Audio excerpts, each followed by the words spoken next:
Hello everyone, welcome to boat chemistry. Electrochemistry के आज के लेक्चर में हम कवर करने वाले हैं equilibrium constant and Gibbs energy. तो इलेक्ट्रोकेमिस्ट्री में अब तक हमने बात की है इलेक्ट्रोकेमिकल सेल की, जिसके अंदर हम बात करते हैं ऑक्सीडेशन हाफ सेल और रिडक्शन हाफ सेल। जो लेफ्ट हाफ सेल होता है या फिर लेफ्ट साइड वाला कंपार्टमेंट है उसे हम बोल देते हैं ऑक्सीडेशन हाफ सेल। यहाँ पर हमेशा एनोड लाई करता है और ऑक्सीडेशन होता है, इसलिए तो उसको ऑक्सीडेशन हाफ सेल बोलते हैं। और ऑक्सीडेशन का मतलब क्या होता है? लॉस ऑफ इलेक्ट्रॉन, या फिर अगर आप रिएक्शन में आइडेंटिफाई करना चाहें तो हम क्या बोल देंगे? Increase in oxidation number. यहाँ पर हमें ध्यान रखना है कि एनोड के ऊपर हमेशा नेगेटिव चार्ज होता है और इलेक्ट्रॉन का लॉस होता है। Oxidation means loss of electron, और इसीलिए यहाँ से इलेक्ट्रॉन बाहर चला जाएगा, लूज हो गया ना, इसीलिए electron moves out of the cell.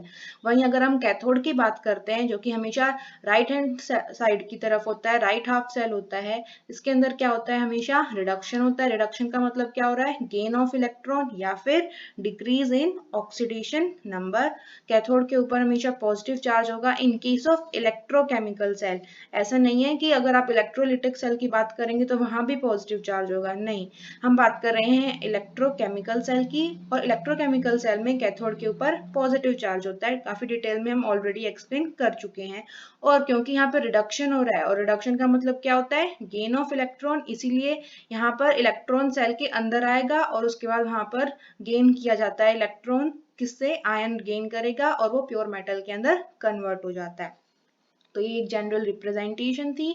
आप देख सकते हैं ये फेज बाउंड्री है, यहाँ पर ये सॉल्ट ब्रिज को रिप्रेजेंट कर रहा है यहाँ पर, और यहाँ भी ये भी फेज बाउंड्री है। जो यहाँ पे लेफ्ट हैंड साइड में है ये एनोडिक सेल है, ऑक्सीडेशन हाफ सेल है, जहाँ पर जिंक है, वहाँ Zn2 पॉजिटिव आयन के अंदर कन्वर्ट हो रहा है। और कन्वर्ट हो रहा है यानी कि यहाँ पे 0 से +2 में जा रहा है। It means increase in oxidation number, it means oxidation.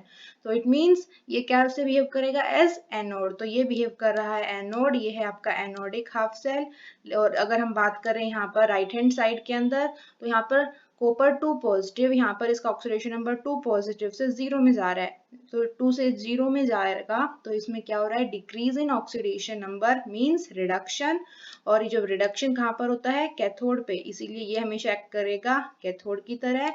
और इसी सेल की रिप्रेजेंटेशन से हम सेल का पोटेंशियल भी निकाल सकते हैं, जिसको हम ई नॉट सेल से रिप्रेजेंट करते हैं।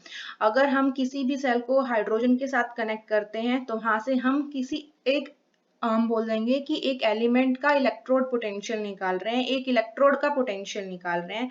तो ये बात थी स्टैंडर्ड कंडीशन में। आप देख सकते हैं यहाँ पे जो मैंने कंडीशंस दिखा रखी है सेल के अंदर, ये है 1 मोलर। लेकिन क्या होगा अगर कंडीशन स्टैंडर्ड नहीं हो? अगर यहाँ पर कंसंट्रेशन 1 मोलर नहीं होगी तो उस केस में हम इस सेल का पोटेंशियल कैसे निकालेंगे? The answer is with the help of Nernst equation. तो जब हम बात कर रहे हैं सिर्फ एक सिंगल इलेक्ट्रोड की, और वहां पे अगर हम कंसंट्रेशन को चेंज कर दें, इंस्टेड ऑफ 1 मोलर हम कोई और कंसंट्रेशन ले ले, टेम्परेचर कुछ और ले ले, तो उस केस में सिंगल इलेक्ट्रोड का पोटेंशियल निकालने के लिए हम यूज करते हैं नर्न्स्ट इक्वेशन का, और ये फॉर्मूला यूज करते हैं जो हम लास्ट वीडियो में ऑलरेडी डिस्कस कर चुके हैं। यहाँ पर n is number of electron transacted, जैसे कि जिंक के केस में यहाँ पे 2 इलेक्ट्रॉन लूज हो रहे हैं, तो यहाँ पे n की वैल्यू 2 थी। f is Faraday's constant, r is gas constant, that is 8.314 joule पर केल्विन पर मोल। और ये जो टेम्परेचर है, अगर आप RT रखते हैं, फिर 25 डिग्री सेल्सियस रख रहे हैं, या फिर हम बोल सकते हैं 298 केल्विन रखते हैं, तो हम ये पूरी कैलकुलेशन कर चुके थे।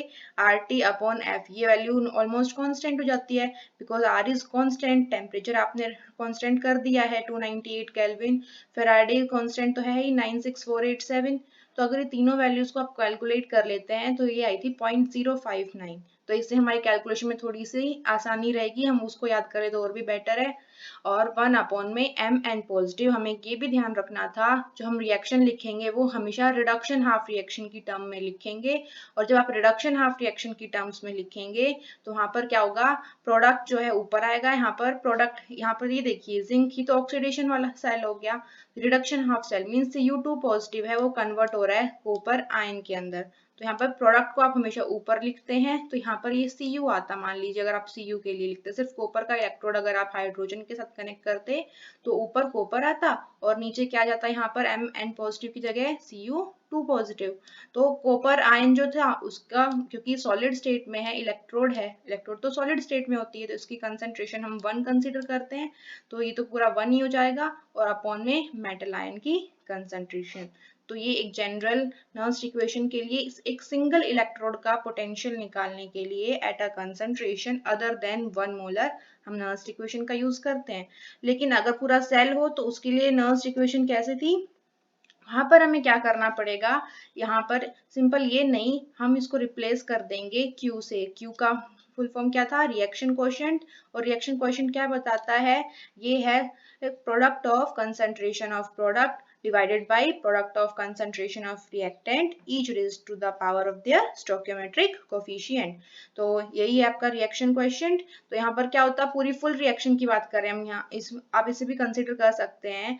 तो यहाँ पर प्रोडक्ट क्या है, जिंक से Zn2 पॉजिटिव में कन्वर्ट हो रहा है, तो यहाँ पर Zn2 पॉजिटिव प्रोडक्ट है और ये वाला जिंक है, ये रिएक्टेंट हो गया। इस केस में Cu ओनली कॉपर मेटल है, ये प्रोडक्ट है, लेकिन इसकी कंसंट्रेशन हम 1 मान लेंगे, तो प्रोडक्ट को हमेशा ऊपर लिखेंगे।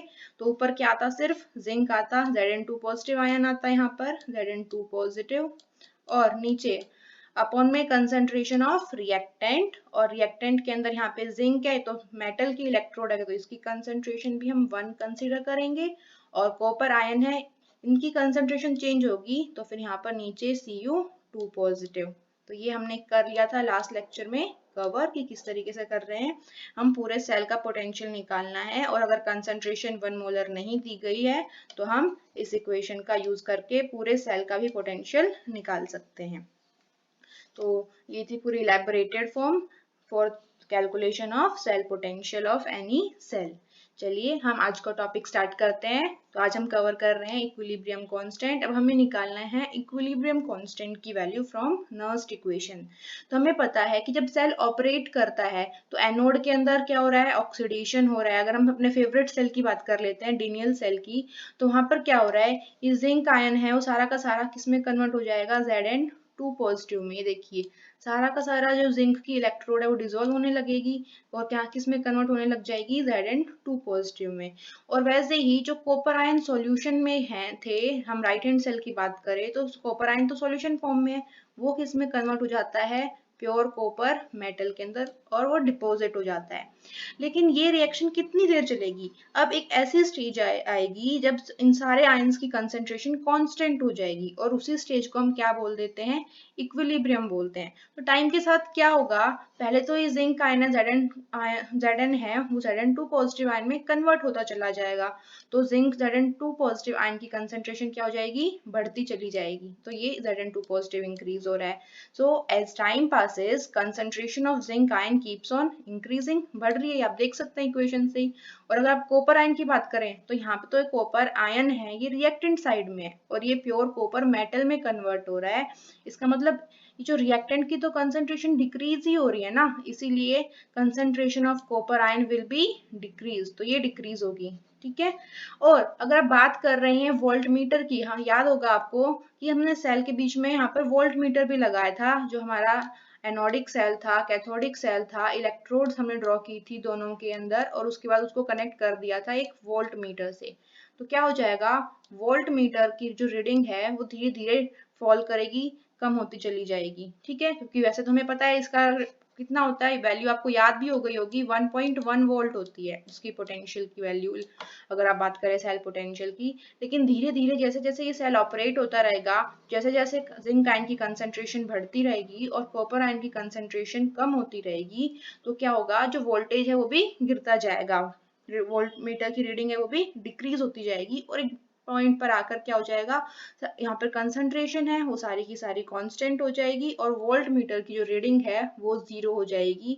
मींस 0 कहाँ पे आता है, बिल्कुल सेंटर में आता है, अगर आप डिजिटल नहीं ले रहे हैं, वैसा ऑर्डिनरी ले रहे हैं वोल्ट मीटर, तो फिर कोई डिफ्लेक्शन शो नहीं कर रहा। जब इक्विलिब्रियम अटेन हो जाता है तो क्या क्या यहाँ पर हो जाएगा, volt meter will show 0 reading, वहां पर कोई डिफ्लेक्शन नहीं है, यानी कि दोनों जीरो रीडिंग का मतलब क्या हुआ कि दोनों का जो पोटेंशियल वैल्यूज है दोनों सेम हो गई है, अब इलेक्ट्रॉन का फ्लो नहीं हो रहा है, क्योंकि यहाँ पर और यहाँ पर दोनों की साइड पर ऑक्सीडेशन और रिडक्शन हाफ सेल में क्या हो रहा है, पोटेंशियल दोनों का सेम हो चुका है, इसलिए तो यहाँ पे करंट फ्लो नहीं हो रहा, और करंट फ्लो नहीं हो रहा इसीलिए यहाँ पर वोल्ट मीटर के अंदर कोई डिफ्लेक्शन शो नहीं हो रहा है।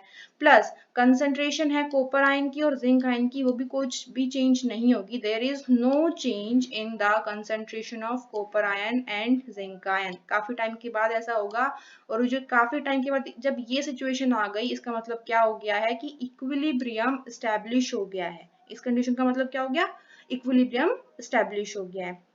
सो एट इक्विलिब्रियम क्या क्या चेंजेस आ गए यहाँ पर, हम देख चुके हैं कॉपर आयन और जिंक आयन की कंसंट्रेशन कांस्टेंट, वोल्ट मीटर है ये रीडिंग 0 शो करेगा, मतलब कि करंट फ्लो नहीं हो रहा है। और अगर हम बात कर रहे हैं सेल के पोटेंशियल की, तो हमने क्या देखा, ये जो 1.1 वोल्ट था ये स्टैंडर्ड वैल्यू की बात कर रहे थे। स्टैंडर्ड वैल्यू का मतलब क्या हो जाएगा, इनोट सेल की हम बात कर रहे हैं। लेकिन हम अगर करें सिर्फ यहाँ पर इनोट सेल क्या होता है, जब आप स्टैंडर्ड कंडीशन के अंदर निकालते हैं, हाइड्रोजन इलेक्ट्रोड के साथ करके पूरा निकाल रहे हैं और मैथमेटिकल वैल्यूज कैलकुलेट कर रहे हैं। लेकिन आपने जो एक्सपेरिमेंटली डिटरमाइन किया है विद टाइम, जब इक्विलिब्रियम एस्टैब्लिश हो गया, तो इसमें क्या हो गई, रीडिंग 0 हो गई। जो 0 रीडिंग दिखा रहा है वो क्या दिखा रहा है, वो सेल पोटेंशियल दिखा रहा है, ई सेल दिखा रहा है, ई नॉट सेल नहीं दिखा रहा है। This is your cell potential value, और सेल पोटेंशियल 0 हो गया है। सो जब इक्विलिब्रियम अटेन हो गया, उसका मतलब क्या हो जाएगा, E cell is equals to 0। मैं बार बार ध्यान दिलवा रही हूँ आप लोगों को, ई सेल 0 हुआ है, ई नॉट सेल 0 नहीं हुआ। ई नॉट सेल तो एक स्टैंडर्ड वैल्यू है, वो न्यूमेरिकल वैल्यू चेंज कभी नहीं होती है। तो ई सेल क्या था, आपको पता है, ये फॉर्मूला हम कल कर चुके हैं, कहाँ पे किया था, ये रहा देखिए, E cell is equals to E naught cell minus R T upon N F L N, concentration of C raised to the power C into D raised to the power D upon A raised to the power A into B raised to the power B।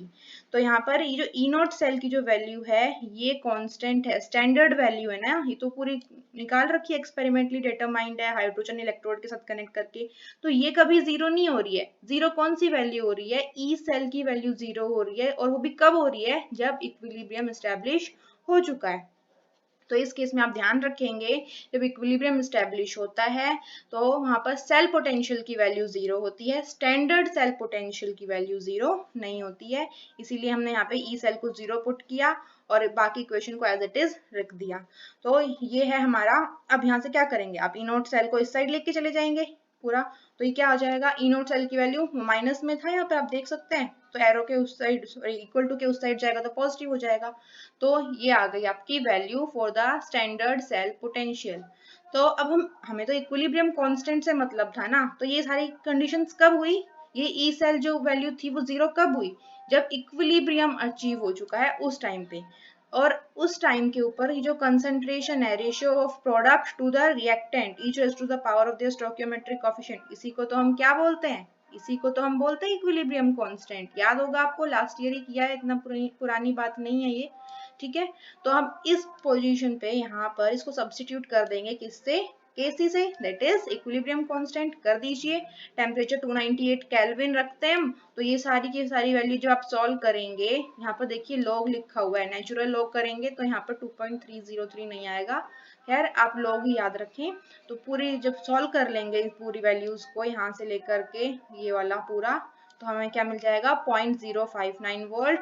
N की value यहाँ पे 2 है in case of Daniell cell, और log Kc where Kc stands for equilibrium constant. और E naught cell की value तुम्हें पता है डेनियल सेल के लिए 1.1 वोल्ट होती है। तो अब यहाँ से सिर्फ एक ही तो वेरिएबल टर्म है, दैट इज Kc। तो क्या हम यहाँ से हम Kc की वैल्यू नहीं निकाल सकते क्या, लॉग Kc की वैल्यू आ जाएगी, पूरा आप कैलकुलेट करेंगे तो 37.288, पर ये वैल्यू आई है हमारी लॉग Kc की, और हमें क्या निकालना है, ओनली Kc। तो हम दोनों साइड एंटी लॉग लेंगे और यहाँ से Kc की वैल्यू आ जाएगी 2 multiplied by 10 raised to power 37। तो इस तरीके से हमने Kc की वैल्यू निकाल ली, इजी थी, कोई प्रॉब्लम नहीं हुई। अदरवाइज अगर आप कैलकुलेशन करने बैठ जाते कि या फिर आप एक्सपेरिमेंट करने बैठ जाते कि किस तरीके से हम Kc निकालेंगे, तो फिर वो तो बहुत ही हेक्टिक प्रोसेस हो जाता, कब कितनी देर आपको इंतजार करना पड़ता रीडिंग निकालने के लिए। लेकिन हमने एक्चुअल में किया क्या, हमें सिर्फ सिर्फ और सिर्फ उसके स्टैंडर्ड इलेक्ट्रोड पोटेंशियल की वैल्यू से पूरी वैल्यूज निकाल ली कि इक्विलिब्रियम कांस्टेंट की वैल्यू क्या होगी। चलिए, ये हो गई एप्लीकेशन, हम बोल सकते हैं किसकी, सेल पोटेंशियल की। कितनी इजीली हमने इक्विलिब्रियम कांस्टेंट की वैल्यू भी निकाल ली। चलिए, अब हम बात कर लेते हैं यहाँ से, ये पूरा कर चुके हैं। Thus equilibrium constant of the reaction which is very difficult to measure otherwise can be calculated from the corresponding cell potential values of the cell. तो आप इजिली निकाल सकते हैं यहाँ से हम इक्विलिब्रियम कांस्टेंट और सेल पोटेंशियल के बीच का रिलेशन देख सकते हैं। So this is standard cell potential, naught cell potential. क्यों? क्योंकि सेल पोटेंशियल तो जीरो हो जाता है ना इक्विलिब्रियम कंडीशन के ऊपर। चलिए, एक न्यूमेरिकल ट्राई करते हैं यहाँ पर। ये देखिए, ये दे रखा है आपको, we have to calculate the equilibrium constant for the following reaction.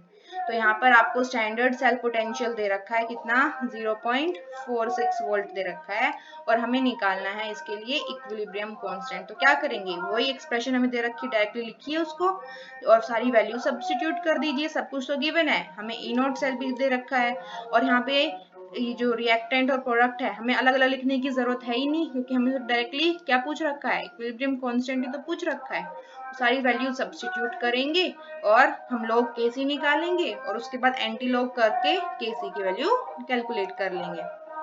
चलिए, नेक्स्ट टॉपिक है Gibbs energy of the reaction. Gibbs energy कैसे निकालते हैं? गिब्स एनर्जी एक्चुअल में होता क्या है, ये ऐसी टर्म नहीं कि आप पहली बार पढ़ रहे हैं, आपने थर्मोडायनामिक्स के अंदर लास्ट ईयर भी पढ़ा था गिब्स एनर्जी के बारे में। तो गिब्स एनर्जी क्या होती है, हम बोल सकते हैं जो useful amount of work done होता है किसी भी थर्मोडायनामिक प्रोसेस के अंदर या किसी भी प्रोसेस के अंदर, वो उसको हम क्या बोलते हैं, गिब्स एनर्जी बोलते हैं। अगर हम बात करते हैं यहाँ पर इलेक्ट्रोकेमिकल सेल की, तो यहाँ पे क्या वर्क हो रहा है, जब इलेक्ट्रॉन मूव कर रहा है from left hand side electrode to right hand side electrode, तो उस केस के अंदर भी क्या हो रहा है, मूवमेंट की वजह से कुछ ना कुछ वर्क तो होगा ही। अब वर्क कर तो रहा है इलेक्ट्रॉन, लेकिन और भी बहुत सारे अनयूजफुल प्रोसेस है। फॉर एग्जाम्पल, जब इलेक्ट्रॉन उस मेटेलिक वायर से मूव करेगा तो वहां पर क्या होगा कि उसको रेजिस्टेंस को ओवरकम करना पड़ेगा। वायर है उसके अंदर कुछ ना कुछ रेजिस्टेंस होगी ना, तो रेजिस्टेंस क्या होती है, opposition offered to the flow of electron. तो उस रेजिस्टेंस को ओवरकम करने के लिए भी इलेक्ट्रॉन को कुछ ना कुछ वर्क करना पड़ेगा। तो ये क्या हो गया, बिल्कुल बिना काम का काम हो गया, ये तो अनयूजफुल वर्क है। तो जब हम गिब्स एनर्जी को डिफाइन करते हैं तो ये बताती है हमें यूजफुल अमाउंट ऑफ वर्क। चलिए, तो हम पहले बात कर लेते हैं, electrical work done in 1 second is equals to the potential multiplied by the total charge. हम गिब्स एनर्जी की बात करें तो हम वर्क की ही बात कर रहे हैं एक्चुअल में, लेकिन कौन सा वाला वर्क, यूजफुल वर्क, मतलब जो टोटल वर्क किया जाता है उसमें से जो अनयूजफुल वर्क अगर हम माइनस कर दे तो बाकी जो बच गया उसी को हम क्या बोल देते हैं, गिब्स एनर्जी बोल देते हैं। तो हमें सारे का जो वर्क किया उससे मतलब नहीं है, हम सिर्फ उस वर्क की बात कर रहे हैं कि जो एक्चुअल में यूजफुल है। मान लीजिए हमारी गवर्नमेंट है, क्या करती है, बहुत सारे फंड्स देती है। सारे फंड्स किसके लिए होते हैं, कॉमन पीपल के लिए होते हैं, लेकिन बीच में क्या हो जाता है, मीडिएटर्स हो जाते हैं, और हमारे जो पास जितना फंड्स पहुंचते हैं, जितना पैसा मिलता है, वो एक्चुअल में क्या होता है, वो गिब्स एनर्जी है। लेकिन गवर्नमेंट ने जितनी फंडिंग की है वो क्या हो जाएगा, आपका टोटल वर्क। तो हमें टोटल वर्क से मतलब नहीं है, हमें किससे मतलब है, गिब्स एनर्जी से, यानी कि यूजफुल वर्क से मतलब है यहाँ पर। तो ये गिब्स एनर्जी है वो किसके इक्वल हो जाएगी, V इंटू क्यू, क्योंकि क्यू जो है वो इस साइड चला जाएगा, निकाल सकते हैं कहीं W रिप्रेजेंट कर दो या E रिप्रेजेंट कर दो, एक ही बात है यहाँ पर। तो यहाँ पर पोटेंशियल मल्टीप्लाइड बाई चार्ज वो किसके इक्वल हो जाएगा, हमारी एनर्जी के इक्वल, या फिर हम बोल सकते हैं वर्क डन के इक्वल। ठीक है, चलिए अब हम बात कर रहे हैं मैक्सिमम वर्क की। हमें ये भी पता है मैक्सिमम वर्क कब होता है, एक रिवर्सिबल प्रोसेस में होता है। ठीक है, तो if we want to obtain a maximum work from a galvanic cell then charge has to be passed reversibly. तो हमें पता है कि रिवर्सिबल वर्क डन होता है उसी के अंदर मैक्सिमम वर्क होगा, रिवर्सिबल प्रोसेस के अंदर। तो अगर आपको मैक्सिमम वर्क चाहिए तो चार्ज है उसको भी रिवर्सिबली पास करना पड़ेगा। और जो रिवर्सिबल वर्क होता है इसी को हम क्या बोल देते हैं, decrease in its Gibbs energy. याद होगा आपको, गिब्स एनर्जी जो है वो एक नेगेटिव क्वांटिटी होती है। Means for a reaction to be spontaneous delta G must be negative. तो एनर्जी जो डिक्रीज होती है वही है एक्चुअल में reversible work done. So if the EMF of the cell is E, EMF से डरना नहीं है, इलेक्ट्रोमोटिव फोर्स क्या होता है, वोल्टेज को ही हम बोल देते हैं ईएमएफ, ठीक है। तो ये यहाँ पे जो V लिखा है इसकी जगह आप ये क्या है, एक्चुअल में ईएमएफ ही है। तो अगर आप कंसिडर कर रहे हैं कि E जो है वो ईएमएफ है, या फिर हम बोल सकते हैं सेल पोटेंशियल बोल दो, या इलेक्ट्रोड पोटेंशियल अगर आप इलेक्ट्रोड की बात कर रहे हैं, और NF is the amount of charge past, जो N फराडे, N क्या है, नंबर ऑफ इलेक्ट्रॉन, और F फराडे हो गई उसकी यूनिट, ठीक है। तो N फराडे अगर चार्ज पास किया जा रहा है किसी भी सेल के अंदर से, और उनके बीच में पोटेंशियल का डिफरेंस कितना है, E वोल्ट है, तो वहां से गिब्स एनर्जी की ये इक्वेशन आती है डायरेक्टली, तो ये आपको हमेशा ध्यान रखनी है। तो Gibbs energy of any reaction is equals to, यहाँ पर देखिए माइनस का साइन है, ये याद रखना है आपको, एक माइनस और एक प्लस से पूरा डिफरेंस आ जाता है, पूरा क्वेश्चन रॉन्ग हो सकता है। So delta G is equals to minus NF E cell, कुछ नहीं था, यहाँ पे वर्क क्या होता है, पोटेंशियल इनटू चार्ज, वही तो किया है। गिब्स फ्री एनर्जी क्या है, यूजफुल वर्क, किसके इक्वल हो जाएगा, पोटेंशियल यानी कि E इनटू में चार्ज, और चार्ज कितना है, N फराडे। इजी है, कुछ प्रॉब्लम नहीं है इसके अंदर। तो ये एक्सप्रेशन हो जाएगी Gibbs energy for the reaction. चलिए एक और इंटरेस्टिंग प्रॉपर्टी की बात कर लेते हैं कि जो डेल्टा जी है ये एक्सटेंसिव प्रॉपर्टी क्यों है। आपको पता है जो इलेक्ट्रोड पोटेंशियल हम क्या बोलते हैं, ability of any electrode to gain और लूज इलेक्ट्रॉन। जब हर इलेक्ट्रोड की अपनी एबिलिटी है, इसका मतलब क्या है, उसके नेचर पर डिपेंड कर रही है, अमाउंट के ऊपर डिपेंड नहीं कर रही है। इसका मतलब क्या हो जाएगा, सेल पोटेंशियल बोल दो या इलेक्ट्रोड पोटेंशियल बोल दो, कैसा पैरामीटर है ये, इंटेंसिव प्रॉपर्टी है। इंटेंसिव का मतलब क्या होता है, independent of the amount of substance. Simple है ना, हम बोल रहे हैं कि सेल पोटेंशियल हो गया, वो सेल के ऊपर डिपेंड करेगा, या फिर जो इलेक्ट्रोड हमने डिप की है उस इलेक्ट्रोड के ऊपर डिपेंड कर रहा है, मतलब कि उसके नेचर के ऊपर डिपेंड कर रहा है। तो फिर ये उसके अमाउंट पर डिपेंड नहीं कर रहा है, इसलिए तो ये इंटेंसिव है। Intensive means independent of amount, amount पर डिपेंड नहीं करती। और अभी हमने फॉर्मूला से भी देखा है कि वर्क डन क्या होता है, charge into potential difference. Charge है हमारा NF और पोटेंशियल है यहाँ पर E। तो इस सबसे अगर हम देखें तो E है हमारा इंटेंसिव, तो डेल्टा जी है, इसको भी तो इंटेंसिव होना चाहिए, पर ऐसा नहीं है। डेल्टा जी क्या है, हमारी एक्सटेंसिव प्रॉपर्टी है। क्यों है एक्सटेंसिव, जरा और ध्यान से देखेंगे तो ये देखिए N क्या है यहाँ पर, नंबर ऑफ इलेक्ट्रॉन। जब बात आ गई नंबर की, इसका मतलब किसके ऊपर डिपेंड कर रही है, अमाउंट के ऊपर डिपेंड कर रहा है ना। सो delta G is an extensive thermodynamic property because the value depends on number of electrons. ये नंबर ऑफ इलेक्ट्रॉन के ऊपर डिपेंड कर रही है ये वैल्यू, इसलिए तो ये कैसी प्रॉपर्टी हो जाएगी, एक्सटेंसिव प्रॉपर्टी। एग्जाम्पल से समझते हैं, वही डेनियल सेल लिखते हैं दोबारा से। ये देखिए ये सेल रिएक्शन है, इसके लिए N की वैल्यू, N क्या है, नंबर ऑफ इलेक्ट्रॉन। तो जिंक जो है उसने कितने इलेक्ट्रॉन लूज किए, Zn पॉजिटिव आयन में कन्वर्ट हो रहा है, तो इसने क्या किए हैं, 2 इलेक्ट्रॉन लूज किए हैं, -2 इलेक्ट्रॉन। तो इसके लिए N की वैल्यू क्या हो जाएगी यहाँ पर, N इज इक्वल्स टू 2। इसीलिए यहाँ पर हमने सीधा वैल्यू पुट कर दी, यहाँ पर 2 पुट किया, तो डेल्टा जी क्या हो जाएगा, 2Fe, 2 फराडे हो गया चार्ज, और E सेल हो गया यहाँ पर, ठीक है, कोई दिक्कत नहीं है। लेकिन अगर इसी रिएक्शन को अगर आप ऐसे लिख दें, तो हमने क्या किया, यहाँ पर स्टोइकियोमेट्रिक कोफिशिएंट लगा दिया 2। अब क्या हो जाएगा, 2 लगाने के बाद डेल्टा जी की वैल्यू कितनी आ जाएगी। अब एक जिंक एटम जो था वो Zn2 पॉजिटिव में कन्वर्ट हो रहा था यहाँ पर, तो कितने इलेक्ट्रॉन यहाँ पर लूज कर रहा था, 2 इलेक्ट्रॉन, है ना। लेकिन अब कितने हो गए यहाँ पर, 2 हो गए ना। पहले एक ही एटम था, लेकिन हमारी जो बैलेंस इक्वेशन है इसके अंदर 2 है, तो टोटल इलेक्ट्रॉन्स कितने हो जाएंगे यहाँ पर, 4 हो जाएंगे। और 4 हो जाएंगे तो हमारे डेल्टा जी की वैल्यू भी तो कितनी आ जाएगी, यहाँ पर आप देख सकते हैं। अब हम यहाँ पर N की जो वैल्यू है वो कितनी रखने वाले हैं, 4। So Gibbs energy of reaction will be -4Fe। तो ये हो जाएगी गिब्स एनर्जी की वैल्यू। चलिए अब बात कर लेते हैं स्टैंडर्ड गिब्स एनर्जी। मेरे ख्याल से स्टैंडर्ड वर्ड आते ही, अब तो इतनी बार हम कर चुके हैं, आपको याद हो गया होगा कि जब हम बात कर देते हैं स्टैंडर्ड कंडीशन की, तो यहाँ पर क्या हो जाती है, हम कंसंट्रेशन को 1 मोलर ले लेते हैं, टेम्परेचर प्रेशर की कंडीशन है, वही सारी बात होंगी बिल्कुल।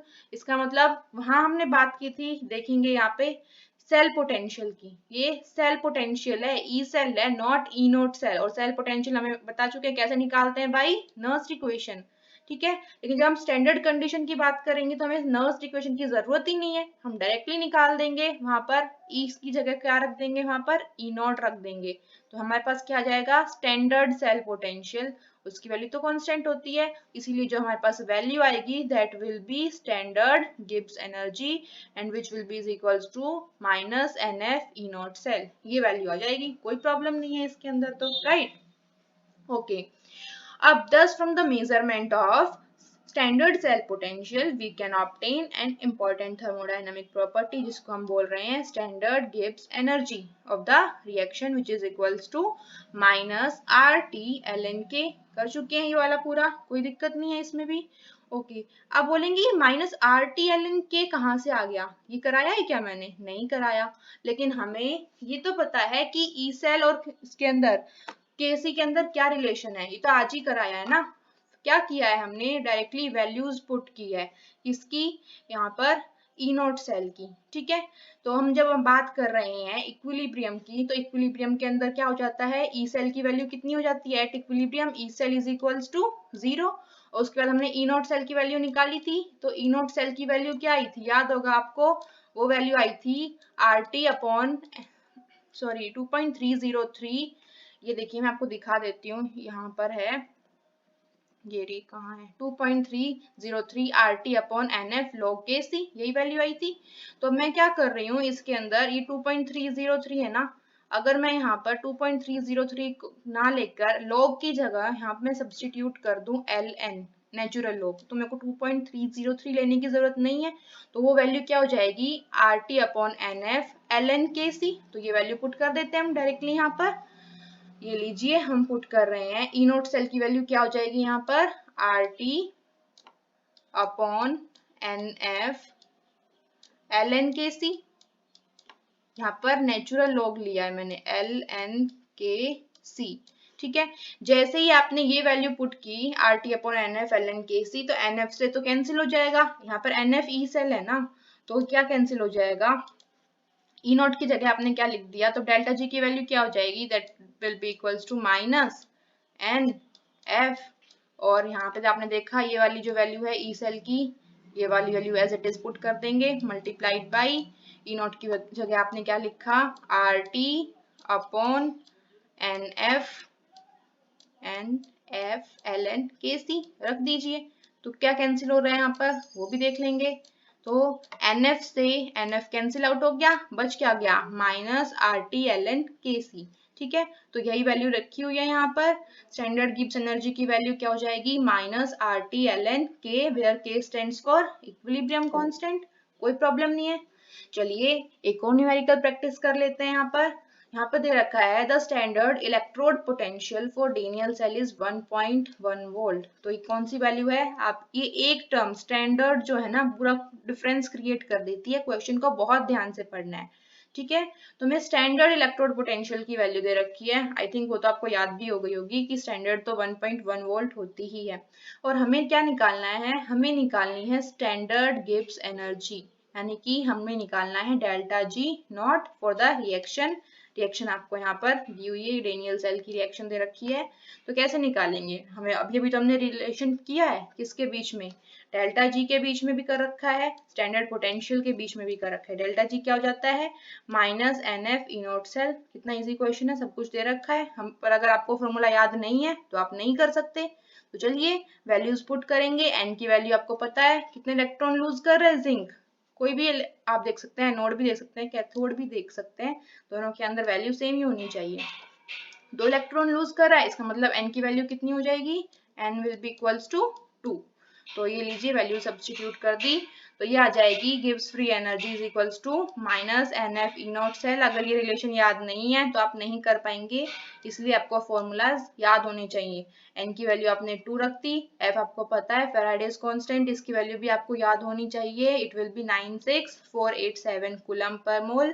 अप्रोक्सीमेशन भी चल जाता है यहाँ पर हम 96500 भी ले लेते हैं, और ई नोट सेल हमें क्वेश्चन में दे ही रखा है, करना क्या है वैल्यूज ही तो पुट करनी है, बस वैल्यूज पुट कीजिए, डायरेक्टली मल्टीप्लाई कर दीजिए और आपका आंसर आ जाएगा 21227 जूल पर मोल, या फिर आप इसको किलो जूल में भी कन्वर्ट करेंगे तो क्या हो जाएगा, ये कन्वर्ट कर दीजिए किलो जूल के अंदर, you will get this value. Okay, so this is your question of the day. ज्यादा मुश्किल नहीं है, सब कुछ दे रखा है आपको। गिब्स एनर्जी और इक्विलिब्रियम कांस्टेंट दोनों वैल्यूज निकालनी है। इनोट दे रखा है आपको क्वेश्चन के अंदर। थोड़ा सा ट्रिक कहाँ पे देखनी पड़ेगी आपको कि एन की वैल्यू क्या लेंगे। ध्यान रखना स्टोइकियोमेट्रिक कोफिशिएंट भी दे रखा है, ठीक है। तो एन की वैल्यू क्या लेंगे आपको एक एटम के लिए नहीं देखनी है, आपको पूरे बैलेंस्ड वे में देखनी है, यानी कि पूरे एक इलेक्ट्रोड के लिए। या तो आप आयरन को कंसिडर करके चल लीजिए या फिर आयोडीन को कंसिडर करके चल लीजिए, और फुल स्टोइकियोमेट्रिक के साथ देखना पड़ेगा कि यहाँ पर एन की वैल्यू क्या होगी। देखिए, कंफ्यूज नहीं करना चाहती मैं आपको, पर फिर भी आई नेगेटिव से आई में जा रहा है, -1 से 0 में जा रहा है, तो कितने का चेंज हो रहा है, 1 का। लेकिन यहाँ पर क्या है कोएफिशिएंट 2, तो एन की वैल्यू कितनी होनी चाहिए यहाँ पर। समझदार लग है, बाकी तो आपको पता होना चाहिए, अगर 2 है तो कितनी हो जाएगी। Okay, thank you so much. Question को ट्राई कीजिएगा, आई नो आप कर लेंगे।